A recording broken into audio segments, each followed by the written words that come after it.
నమస్కారం. ఘంటారావానికి స్వాగతం. ముందుగా ప్రధాన అంశాలు. ఏపీ గ్రోత్ సెంటర్గా విశాఖ ఎకనమిక్ రీజియన్. 8 జిల్లాల పరిధిలో 1,00,000 ఎకరాల్లో కొత్త ప్రాజెక్టులు.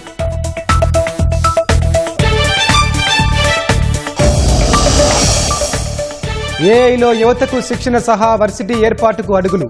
ఎన్విడియా ప్రతినిధులతో ప్రభుత్వం ఒప్పందం.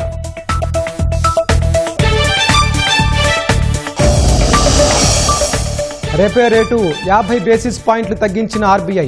రుణగ్రహీతలకు వడ్డీ రేట్ల నుంచి ఊరట.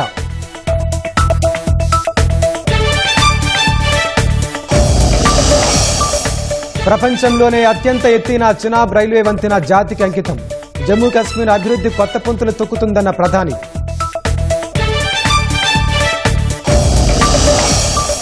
ఎలాన్ మస్క్ కు చెందిన స్టార్ లింక్ కు కేంద్రం అనుమతి. ఉపగ్రహ ఆధారిత ఇంటర్నెట్ సేవల కోసం వినియోగం.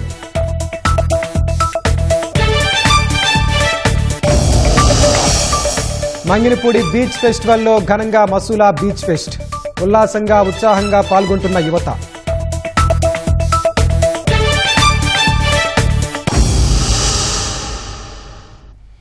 విశాఖను ముంబై తరహా మెట్రో నగరంగా అభివృద్ధి చేస్తామని సీఎం చంద్రబాబు స్పష్టం చేశారు. ఏపీ గ్రోత్ ఇంజిన్గా విశాఖ ఎకనమిక్ రీజియన్ తీర్చిదిద్దుతామన్నారు. 2032 నాటికి ఈ రీజియన్ నుంచే $120 బిలియన్ సంపద సృష్టిస్తామని చెప్పారు. మూలపేట కాకినాడ మధ్య బీచ్ రహదారులు నిర్మిస్తామని సీఎం ప్రకటించారు. సచివాలయంలో ముఖ్యమంత్రి చంద్రబాబు అధ్యక్షతన నీతి ఆయోగ్ సమావేశం జరిగింది. విశాఖ ఎకనమిక్ రీజియన్ పరిధిలోని 8 జిల్లాలైన విశాఖ, విజయనగరం, శ్రీకాకుళం, అనకాపల్లి, కాకినాడ, తూర్పుగోదావరి, అల్లూరి సీతారామరాజు, పార్వతీపురం, మన్యం జిల్లాల పరిధిలో ఎకనమిక్ యాక్టివిటీ పెరిగేలా కొత్త ప్రాజెక్టులు నెలకొల్పాలని సీఎం అధికారులను ఆదేశించారు. దీనికోసం ఈ 8 జిల్లాల పరిధిలో 1,00,000 ఎకరాలు గుర్తించాలన్నారు. 36,000 చదరపు కిలోమీటర్ల విస్తీర్ణంలో విస్తరించి ఉన్న విశాఖ రీజియన్ పరిధిలో ప్రస్తుతం 15.5 మిలియన్ల జనాభా ఉండగా $49 బిలియన్ జీడీపీ నమోదవుతోంది. 2032 నాటికి ఈ ప్రాంతంలో 20 నుంచి 24 లక్షల మేర ఉద్యోగాలు పెరిగేందుకు అవకాశం ఉండడంతో విశాఖ రీజియన్ రాష్ట్ర పురోగతిలో కీలకం కానుందన్నారు. 6 పోర్టులు, 7 మ్యానుఫ్యాక్చరింగ్ నోడ్లు, 17 మేజర్ వ్యవసాయ క్షేత్రాలు, 6 సర్వీస్ హబ్స్, 12 పర్యాటక హబ్స్ తో విశాఖ ఎకనమిక్ రీజియన్ ను అభివృద్ధి చేయాలని ముఖ్యమంత్రి నిర్దేశించారు. దీనిపై నీతి ఆయోగ్ అధికారులు పవర్ పాయింట్ ప్రజెంటేషన్ ఇచ్చారు. పోర్టు, ఐటీ, వ్యవసాయం, పర్యాటకం, హెల్త్ కేర్, పట్టణీకరణ, మౌలిక వసతుల కల్పన ఇలా 7 గ్రోత్ డ్రైవర్లుగా రూపొందించిన ప్రణాళికలను అధికారులు ముఖ్యమంత్రికి వివరించారు. ఇందుకోసం అత్యంత ప్రాధాన్యమైన 41 ప్రాజెక్టులను చేపట్టాల్సి ఉందన్నారు. విశాఖ ఎకనమిక్ రీజియన్ ప్రణాళికలు అమలు చేయగలిగితే వచ్చే 7 ఏళ్లలో 7.5 లక్షల ఇళ్లు, 10,000 హోటల్ రూములు, 20 వరకు ఇన్నోవేషన్ సెంటర్లు వస్తాయని అధికారులు సీఎంకు వివరించారు. మరో 10 కాలేజీలు, 7,000 ఆసుపత్రి బెడ్స్, 20,000 హెక్టార్ల పరిధిలో పరిశ్రమలు, 80 మిలియన్ చదరపు అడుగుల విస్తీర్ణంలో కార్యాలయ సముదాయం, 60 మిలియన్ చదరపు అడుగుల విస్తీర్ణంలో గోదాములు అదనంగా సమకూరుతాయని సీఎం దృష్టికి తీసుకెళ్లారు. అందుకనుగుణంగా మూలపేట, విశాఖపట్నం, కాకినాడ మధ్య బీచ్ రహదారులు నిర్మిస్తామని సీఎం తెలిపారు. వీటిని జాతీయ రహదారులతో అనుసంధానం చేస్తామన్నారు. సముద్ర తీరం సంపదకు నిలయమన్న సీఎం దానిని మరింత వినియోగించుకునేలా చూడాలన్నారు. పర్యాటకాన్ని పరిశ్రమగా గుర్తించామన్న సీఎం నూతన పాలసీ పర్యాటక పాలసీ పెట్టుబడిదారులకు ఎంతో అనుకూలమన్నారు. భవిష్యత్ అవసరాల దృష్ట్యా యువతకు నిరంతరాయంగా నైపుణ్య శిక్షణ అందిస్తామని ముఖ్యమంత్రి తెలిపారు. Work from home, knowledge economy outsourcing విధానాలు అవలంబిస్తున్నట్లు వెల్లడించారు. వర్క్ ఫ్రం హోం కింద 20 లక్షల మందికి అవకాశం కల్పించేలా ప్రయత్నం చేస్తున్నామని తెలిపారు. దేశంలో టాప్ 3 స్టీల్ పరిశ్రమలతో విశాఖ ఎకనమిక్ రీజియన్ ను స్టీల్ హబ్ గా తీర్చిదిద్దడంతో పాటు పెట్రోకెమికల్స్, గ్యాస్ గ్రిడ్, పోర్టుల అభివృద్ధి, petrochemicals, medical tech, ship building, defence, electronics, clean tech, labour intensive manufacturing పై దృష్టి పెట్టాలని సీఎం అధికారులను ఆదేశించారు. వచ్చే 7 ఏళ్లలో ఐటీ రంగంలో కనీసం 4 నుంచి 5 లక్షల ఉద్యోగాల కల్పనే లక్ష్యంగా పనిచేయాలని నిర్దేశించారు. డేటా సెంటర్లు, స్టార్టప్లు, ఇన్నోవేషన్ సెంటర్లు ఏర్పాటుకు ప్రాధాన్యత ఇవ్వనున్నామన్నారు. ప్రస్తుతం కొనసాగుతున్న 4 రైల్వే ప్రాజెక్టులతో పాటు అదనంగా 2037 నాటికల్లా మరో 7 కొత్త రైల్వే ప్రాజెక్టులు పూర్తి చేయనున్నట్లు తెలిపారు. మ్యానుఫ్యాక్చరింగ్ నోడ్స్, పోర్టులకు అనుకూలించే కొత్తగా 9 రోడ్డు ప్రాజెక్టులు చేపట్టనున్నామన్నారు. 2028-30 కల్లా 77 కిలోమీటర్ల మేర నిర్మించే వైజాగ్ మెట్రో ప్రాజెక్టు పైన అధికారులతో చర్చించారు. సౌర, పవన విద్యుత్తో పాటు పంపుడు energy, battery energy, green hydrogen ఉత్పత్తికి ప్రాధాన్యమిస్తున్నామన్నారు. ఇందుకు నీతి ఆయోగ్ సహాయ సహకారాలు అందించాలని సీఎం కోరారు. ప్రస్తుతం రాష్ట్రంలో విద్యుత్ ఉత్పత్తి సామర్థ్యం 27.3 గిగావాట్లుగా ఉంది. రాష్ట్రంలో 2019లో 55.6 బిలియన్ యూనిట్లుగా ఉన్న విద్యుత్ డిమాండ్ 2025 నాటికి 69.7 బిలియన్ యూనిట్లకు చేరింది. 2035 నాటికి ఇది 163.9 బిలియన్ యూనిట్లు కానుంది. క్లీన్ ఎనర్జీ రంగంలో రాష్ట్రానికి ఇప్పటిదాకా 5.78 లక్షల కోట్ల పెట్టుబడులొచ్చాయి. దీంతో 57.7 గిగావాట్ల విద్యుత్ ఉత్పత్తి అయ్యేలా రాష్ట్ర ప్రభుత్వం, నీతి ఆయోగ్, ఐఎస్ఈజీ ఫౌండేషన్ మధ్య అవగాహన ఒప్పందం కుదిరింది. యువతకు నైపుణ్య శిక్షణ సహా ఏఐ యూనివర్సిటీ ఏర్పాటుకు సహకరించేలా ఏఐ కంప్యూటింగ్ సంస్థ ఎన్విడియాతో రాష్ట్ర ప్రభుత్వం కీలక ఒప్పందం కుదుర్చుకుంది. ఈ మేరకు ఐటీ శాఖ మంత్రి నారా లోకేష్ సమక్షంలో ఉన్నత విద్యకు సంబంధించిన అధికారులు, ఎన్విడియా ప్రతినిధులు అవగాహన ఒప్పందం చేసుకున్నారు. ఈ ఒప్పందం ద్వారా 10,000 మంది విద్యార్థులకు ఏఐలో నైపుణ్య శిక్షణ అందించనున్నారు. దీంతో పాటు 500 ఏఐ ఆధారిత స్టార్టప్ల అభివృద్ధికి మద్దతివ్వనున్నారు. గతేడాది అక్టోబర్లో మంత్రి లోకేష్ ఎన్విడియా సీఈఓ జెన్సన్ హువాంగ్తో ముంబైలో సమావేశమై అమరావతిలో ఏర్పాటు చేయనున్న ఏఐ యూనివర్సిటీకి సహకరించాలని కోరారు. తాజాగా కుదిరిన ఒప్పందంతో ప్రముఖ ప్రైవేట్ సంస్థల భాగస్వామ్యాలతో రాష్ట్రంలోని ఇంజనీరింగ్ కళాశాలల విద్యార్థులకు ఆధునిక ఏఐ నైపుణ్యాలను అందించనున్నారు. రాబోయే సంవత్సరాల్లో 10,000 మంది విద్యార్థులకు శిక్షణ, 500 ఏఐ ఆధారిత స్టార్టప్ల అభివృద్ధికి మద్దతు ఇవ్వడం లక్ష్యంగా పెట్టుకున్నారు. ఏఐ యూనివర్సిటీకి అత్యాధునిక కంప్యూటింగ్ వనరులు, సాఫ్ట్వేర్ ప్లాట్ఫామ్లు, హార్డ్వేర్ సామర్థ్యాలను అందించేందుకు ప్రభుత్వం కట్టుబడి ఉంది. పరిశ్రమలు, ప్రభుత్వం, విద్యారంగం మధ్య బలమైన భాగస్వామ్యానికి ఈ ఒప్పందం వేదికగా మారనుందని ప్రభుత్వ వర్గాలు తెలిపాయి. విద్యార్థులకు ప్రాజెక్టులు, పరిశోధన, మార్కెట్ అవకాశాలు, మెంటార్షిప్ వంటి అనేక అవకాశాలను కల్పించవచ్చన్నారు. ఏపీని దేశంలోని అడ్వాన్స్డ్ ఏఐ రీసెర్చ్ హబ్గా తీర్చిదిద్దాలనే ప్రభుత్వ లక్ష్యానికి ఈ ఒప్పందం కీలక ముందడుగు కానుంది.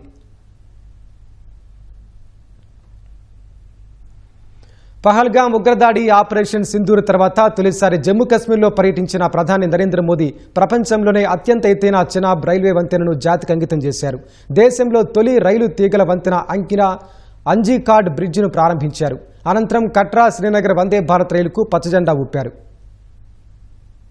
జమ్మూ కశ్మీర్లో పర్యటించిన ప్రధాని నరేంద్ర మోదీ 46,000 కోట్ల విలువైన అభివృద్ది ప్రాజెక్టులకు శంకుస్థాపనలు, ప్రారంభోత్సవాలు చేశారు. తొలుత ఉధంపూర్లోని వైమానిక స్థావరంలో దిగిన ప్రధాని మోదీ అక్కడి నుంచి హెలికాప్టర్లో ప్రపంచంలోనే అత్యంత ఎత్తైన రైల్వే వంతెన చినాబ్ బ్రిడ్జ్ వద్దకు చేరుకున్నారు. వ్యూ పాయింట్ నుంచి ఉక్కు వంతెనను పరిశీలించారు. తర్వాత ప్రాజెక్టుకు సంబంధించిన విశేషాలను అధికారులు ఫోటో ప్రెజెంటేషన్ ద్వారా మోదీకి వివరించారు. ఈ కార్యక్రమంలో జమ్మూ కశ్మీర్ సీఎం ఒమర్ అబ్దుల్లా, రైల్వే శాఖ మంత్రి అశ్విని వైష్ణవ్, కేంద్ర శాస్త్ర సాంకేతిక శాఖ మంత్రి డాక్టర్ జితేంద్ర సింగ్ పాల్గొన్నారు. ఐకానిక్ బ్రిడ్జ్ వద్ద ఏర్పాటు చేసిన రైల్వే మ్యూజియంను ప్రధాని సందర్శించారు. Udhampur, Srinagar, Baramulla railway link project నిర్మాణంలో పాలుపంచుకున్న ఇంజనీర్లు, కార్మికులతో ముచ్చటించారు. తర్వాత 1,486 కోట్ల రూపాయల వ్యయంతో నిర్మించిన చినాబ్ రైల్వే వంతెనను ప్రధాని నరేంద్ర మోదీ జాతికి అంకితం చేశారు. ఈ సందర్భంగా జాతీయ జెండాను చేతబూని వంతెనపై కాసేపు నడిచారు.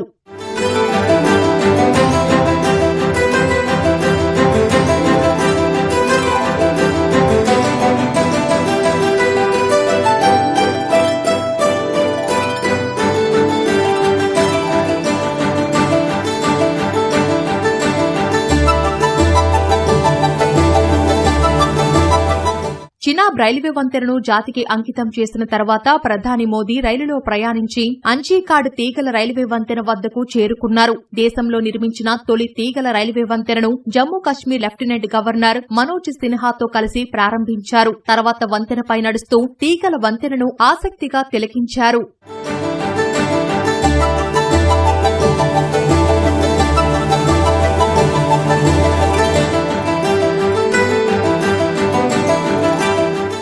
అనంతరం కట్రా చేరుకున్న ప్రధాని మోదీ కట్రా శ్రీనగర్ వందే భారత్ రైలును పచ్చజెండా ఊపి ప్రారంభించారు. అందులో ఉన్న పిల్లలతో కాసేపు సరదాగా ముచ్చటించారు. Loco pilot, assistant loco pilot తో మాట్లాడి రైలు వివరాలు అడిగి తెలుసుకున్నారు. నూతన వందే భారత్ సర్వీస్ ద్వారా కట్రా శ్రీనగర్ మధ్య ప్రయాణ సమయం 3 గంటలు తగ్గనుందని రైల్వే శాఖ పేర్కొంది. మరోవైపు కట్రా శ్రీనగర్ మధ్య నడిచే వందే భారత్ రైలును ప్రత్యేకంగా రూపొందించారు. కశ్మీర్ లోయలోని అతి శీతల వాతావరణ పరిస్థితులను తట్టుకునేలా ఈ వందే భారత్ రైలును రూపొందించారు. నీరు గడ్డకట్టకుండా ఉంచేలా అత్యాధునిక హీటింగ్ వ్యవస్థలను ఇందులో ఏర్పాటు చేశారు.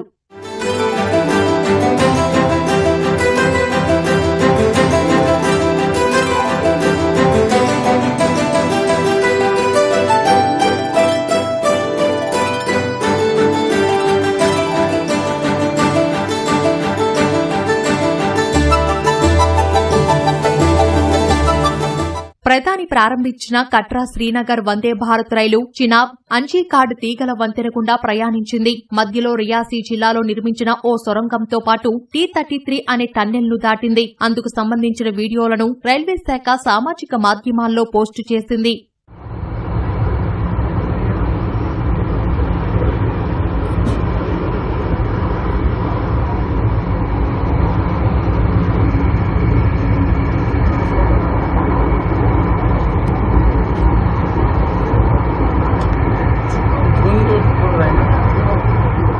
వందే భారత్ రైలులో సైన్యం, వాయుసేనకు చెందిన సిబ్బందితో పాటు ప్రభుత్వ పాఠశాలలకు చెందిన విద్యార్థులు ప్రయాణించారు. కట్రా శ్రీనగర్ రైలులో చైర్ కార్ తో పాటు ఎగ్జిక్యూటివ్ క్లాస్ తరగతులు ఉన్నాయని ఉత్తర రైల్వే విభాగం తెలిపింది. ఎగ్జిక్యూటివ్ క్లాస్ కు $1320, చైర్ కార్ కు $715గా టికెట్ ధర నిర్ణయించారు. కశ్మీర్ పర్యాటకానికి Udhampur, Srinagar, Baramulla railway link project ఒక గేమ్ చేంజర్ గా మారనుందని నిపుణులు అంటున్నారు. ఏడాది పొడవునా సైనికులు, వస్తు రవాణాకు ఆటంకాలు ఉండవని చెబుతున్నారు. కశ్మీర్ లోయలో యాపిళ్లు పండించే రైతులు ఒక రోజు వ్యవధిలోనే తమ ఉత్పత్తులను ఢిల్లీకి చేరవేసే వీలు ఉంటుందని అంటున్నారు. రాష్ట్రంలో ప్రతి ఏటా డిఎస్సి నిర్వహించి టీచర్ పోస్టులు భర్తీ చేస్తామని విద్యాశాఖ మంత్రి నారా లోకేష్ అన్నారు. 7 ఏళ్ల తర్వాత విజయవంతంగా మెగా డిఎస్సి చేపట్టామన్న ఆయన అత్యంత పకడ్బందీగా పరీక్షలు నిర్వహిస్తున్నామని వెల్లడించారు. అలాగే ఉపాధ్యాయుల బదిలీలు, పదోన్నతులు కూడా ప్రారంభించామని గుర్తు చేశారు. ఎప్పుడూ లేనంతగా 4000 మందికి స్కూల్ అసిస్టెంట్లుగా పదోన్నతి ఇచ్చామన్నారు. రాష్ట్రంలో 100% అక్షరాస్యత సాధించేందుకు ప్రాజెక్టు AA ప్రారంభించినట్లు మంత్రి లోకేష్ వెల్లడించారు.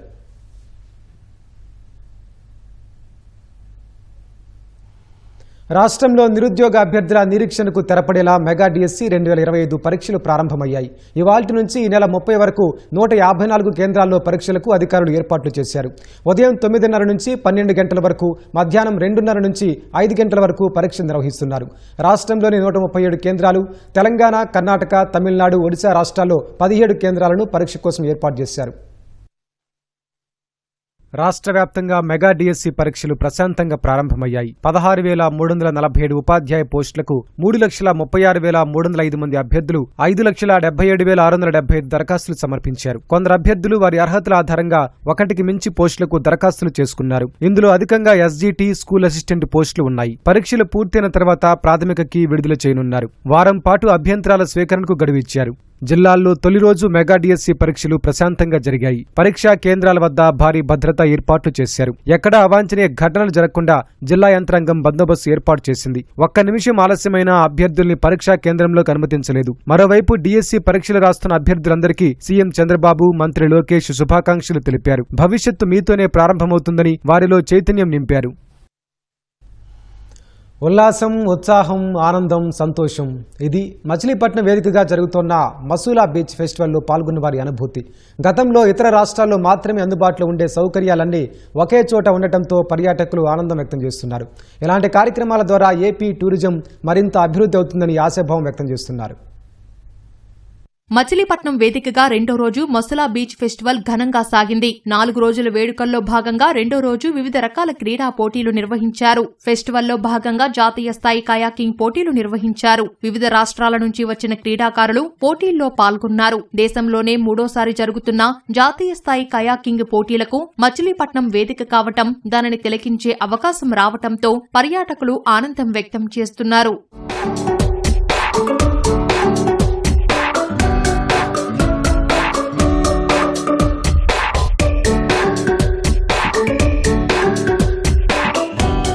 మంత్రి కొల్లు రవీంద్ర ఆధ్వర్యంలో ఫెస్టివల్ ఘనంగా సాగుతోందని క్రీడా నిర్వాహకులు చెబుతున్నారు. ముఖ్యంగా హెలికాప్టర్ రైడింగ్ కు మంచి స్పందన లభిస్తోందని వెల్లడించారు. తమ ప్రాంతంలో ఇలాంటి ఈవెంట్లు నిర్వహించడం సంతోషమని యువతీ యువకులు చెబుతున్నారు. త్రూఅవుట్ ఇయర్ లో ఒక ఈవెంట్ క్యాలెండర్ వీళ్ళు రిలీజ్ చేసి, సో దాని భాగంగా మసూలా బీచ్ ఫెస్టివల్ అనేది మచిలీపట్నంలో పెట్టడం జరిగింది. మినిస్టర్ కొల్లు రవీంద్ర గారు సార్ ఒక ఇనిషియేటివ్ తో ఇక్కడ మేము హెలికాప్టర్ అనేది బేసికలీ రావడం జరిగింది. మనం ఏదన్నా మనకు చిన్న చిన్న అడ్వెంచర్ యాక్టివిటీస్ చేయాలంటే కూడా మనం side north India side, Himachal Arunachal Pradesh లేకపోతే కేదార్నాథ్ అటు సైడ్ వెళ్ళాల్సి వస్తుంది.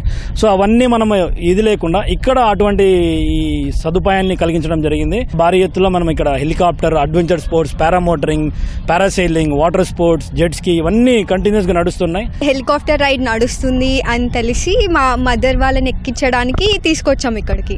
ఎవరైతే ట్రావెల్స్ వాళ్ళు ఉన్నారో వాళ్ళు చాలా బాగా కండక్ట్ చేశారు. అండ్ వాటర్ బోటింగ్కి వెళ్ళాము, చాలా బాగుంది, యూనిక్ ఎక్స్పీరియన్స్. మనం స్పీడ్ బోట్ కానీ, వాటర్ బోటింగ్ కానీ, పారాగ్లైడింగ్ ఇవన్నీ చేయాలంటే మోస్ట్లీ గోవా అటు సైడ్ వెళ్ళాలి. బట్ దగ్గరే ఉంది కదా, ఆపర్చునిటీ బాగుంది అని చెప్పి ఇంక ఇక్కడి వరకు వచ్చాము. అక్కడి వరకు వెళ్ళలేని వాళ్ళు కూడా ఉంటారు కదా, సో అందుకని ఇక్కడికి వచ్చాము. ఏర్పాట్లు అన్నీ చాలా బాగున్నాయి, ఫుడ్ కూడా బాగుంది, ఎవ్రీథింగ్ ఈస్ గుడ్. పారాగ్లైడింగ్ కానీ, ఏదైనా పారలైజింగ్ కానీ ఏమైనా చేయాలంటే మోస్ట్లీ వేరే స్టేట్స్కి వెళ్ళాల్సిందే, ఏపీలో లేవు ఎక్కువగా. సో ఇక్కడ కండక్ట్ చేయడం ఇట్స్ చాలా హ్యాపీగా ఉంది. నేను హైదరాబాద్ నుంచి వచ్చినాం మా కజిన్స్తోని. అయితే మేము వాటర్ బోట్ అవన్నీ చేసినాం. ఎక్స్పీరియన్స్ మొత్తం చాలా థ్రిల్లింగ్ ఉంది. ఇంకా స్టాఫ్ కూడా చాలా కైండ్, ఇంకా దగ్గరుండి చూసుకుంటున్నారు మొత్తం. ఫుడ్ స్టాల్స్లో కూడా ఫుడ్ చాలా బాగుంది. రాష్ట్రంలో పర్యాటక అభివృద్ధితో పాటు మచిలీపట్నం అభివృద్ధికి మసులా బీచ్ ఫెస్టివల్ దోహదపడుతుందని మంత్రి కొల్లు రవీంద్ర చెబుతున్నారు. పర్యాటక రంగాన్ని అభివృద్ధి చేయడమే లక్ష్యంగా కూటమి ప్రభుత్వం కృషి చేస్తోందన్నారు. వినోదాలతో పాటు విందు కార్యక్రమాలను ఏర్పాటు చేసి వచ్చేవారు మరింత ఆనందించేలా చేస్తున్నామని చెబుతున్నారు. ప్రముఖ సినీ ఆర్టిస్ట్స్ అందరూ కూడా ఆ ప్రోగ్రామ్కి రాబోతా ఉన్నారు. ఫుడ్ స్టాల్స్ కానీ, అలాగే మన కల్చర్ ఉట్టిపడే విధంగా కలంకారీ కానీ, హ్యాండ్లూమ్స్కి సంబంధించి కానీ స్టాల్స్ దాదాపు ఒక 100 స్టాల్స్ ఇక్కడ ఏర్పాటు చేయడం జరుగుతుంది. భారతదేశంలో ఉన్నటువంటి అన్ని ఫుడ్స్ కూడా టేస్ట్లు ఇక్కడ ఏర్పాటు చేయడానికి చేస్తున్నాం. అలాగే ఒక అమరావతికి సంబంధించినటువంటి అసెంబ్లీ రిప్లికేట్ కూడా 80 ఫీట్ది ఇక్కడ పర్మనెంట్ స్ట్రక్చర్ని ఏర్పాటు చేస్తున్నాం.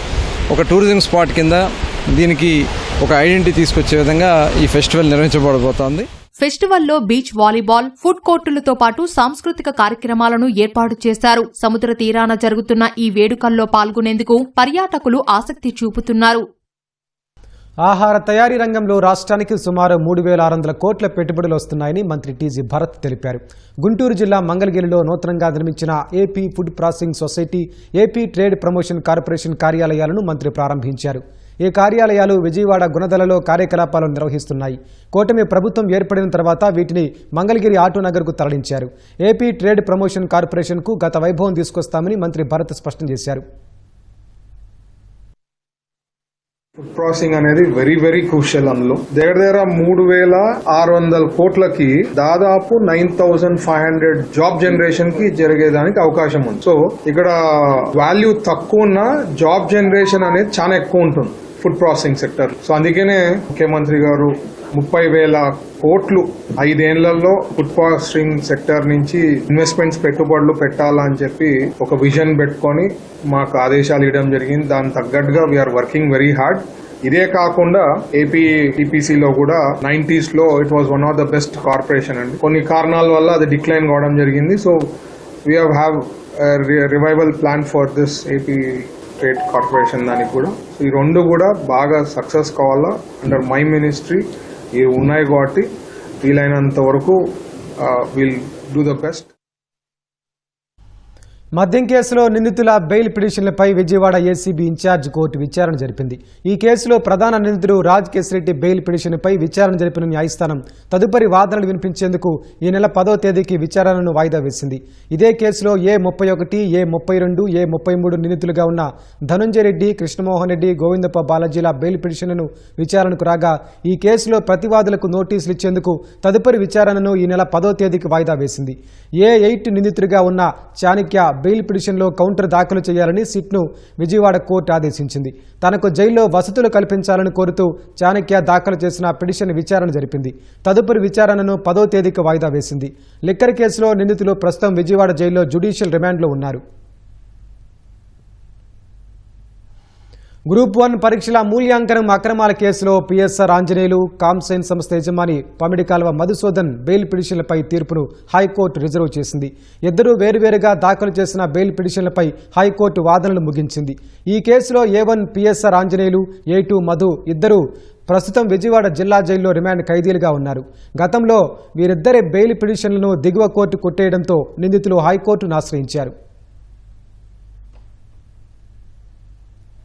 10వ తరగతి ఇంటర్ ఫలితాల్లో అత్యధిక మార్కులు సాధించిన విద్యార్థులకు షైనింగ్ స్టార్ అవార్డులు ఇవ్వాలని రాష్ట్ర ప్రభుత్వం నిర్ణయించింది.